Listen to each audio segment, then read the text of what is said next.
completely digitized. We are attacking corruption with full might. But then, Rome was not built overnight. We are undertaking industrial reforms. We have a youth bulge. 60% of our population is very young. And in Chinese parlance, it's a challenge as well as opportunity. We are offering them training, skill training, offering them lots of other portfolios for productive employment. While we are doing all this, we are an agrarian economy. My friend, ladies and gentlemen sitting here, Pakistan, unfortunately, is included in that list of first 10 countries which are exposed to the vagaries of weather, climate change, and for no rhyme or reason, no fault of ours, our emission is less than a fraction of 1%. And yet, in 2022, we faced devastating cloud outbursts, floods, and storms. And we lost in the process. Our economic loss is $130 billion.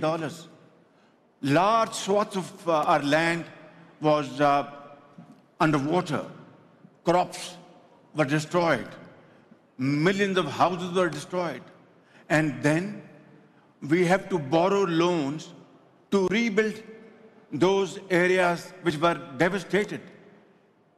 And then again in this year, we had terrible floods, cloud outbursts, and we were absolutely helpless. And we have to, it's like going up the ladder and then you come back down, going up the ladder and then come back down. This is not acceptable. This is not where humanity should be directed towards.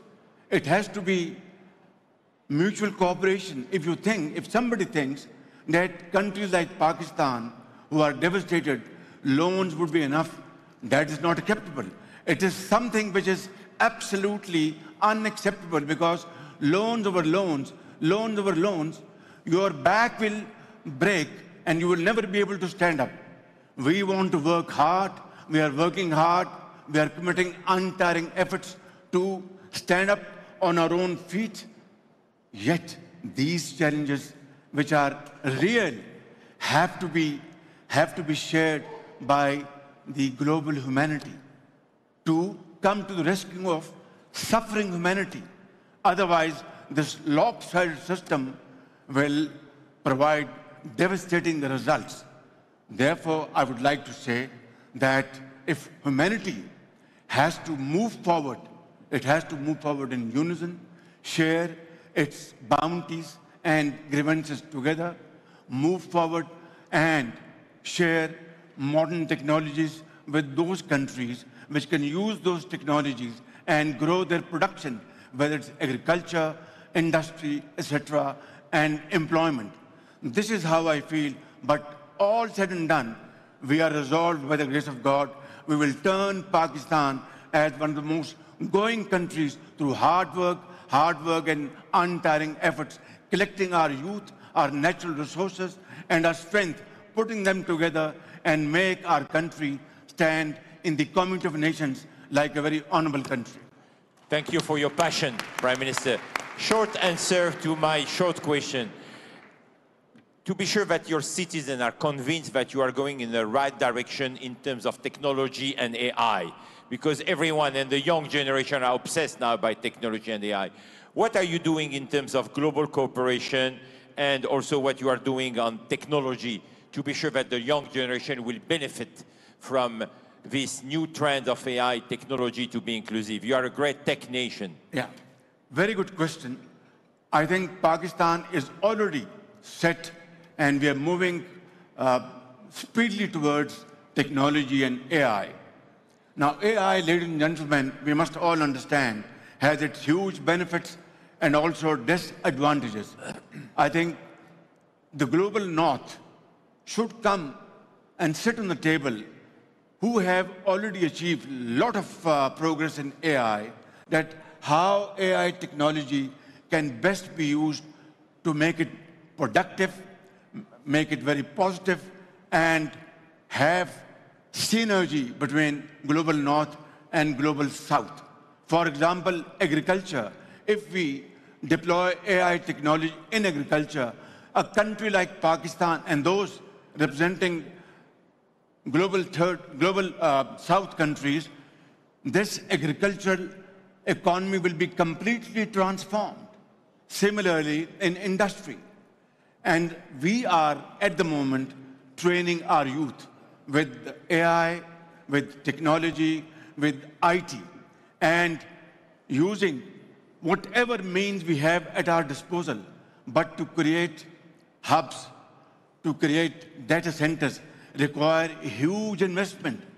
And therefore, global north and global south should sit down and come to an agreement whereby we should have equitable distribution of resources, to have egalitarian economy, I mean, for the north and for the south. This is how we have to have shared destiny. Otherwise, I don't think we will be able to do justice to ourselves and to the entire global village. Prime Minister Rama, you're not just a political leader. I think you almost became, by coincidence, political leader, but you are a great artist.